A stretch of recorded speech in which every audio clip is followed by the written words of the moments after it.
start. At the first instance, the learned counsel for the appellants strongly argued that there was perversity and illegality involved in the decision rendered by the tribunal, which was affirmed by the High Court. It was also argued on behalf of the appellants that a fair and reasonable opportunity of hearing was afforded to the respondent and the charge sheet did not suffer any discrepancy as it sufficiently enabled the respondent to defend his case. Furthermore, it was contended that the charges framed were not vague and were serious cases of misconduct.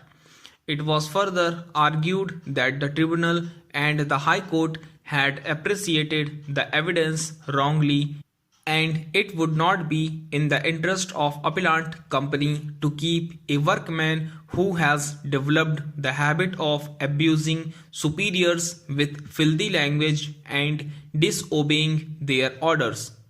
Accordingly, the learned counsel for the appellants prayed for setting aside the judgment of the High Court as well as of the Industrial Tribunal and restoration of the order of dismissal passed against the respondent.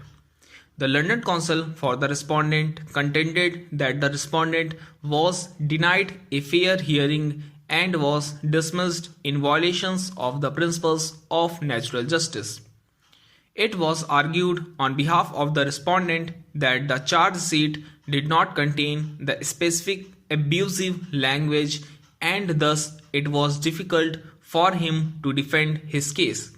He further argued that the respondent was not furnished with the list of witnesses and copy of the documents to be treated as evidences and materials on which the management was to rely, and he was also denied a chance of being represented by a lawyer or a representative who is equipped with legal background during the inquiry proceedings. Learned counsel for the respondent also contended that the appellants had not presented before the court any documentary evidence to prove that he had on earlier occasion misconducted himself and was thus in a habit of disobeying his superiors.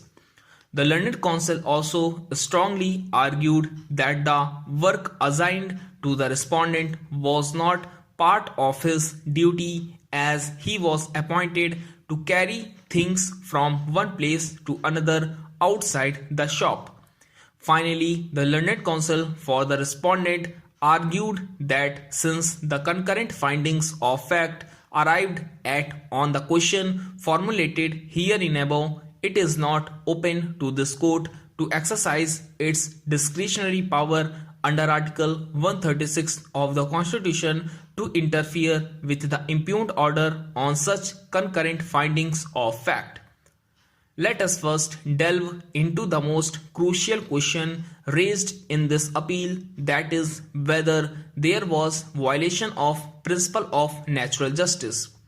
Principle of natural justice is attracted whenever a person suffers a civil consequences or a prejudice is caused to him by an administrative action.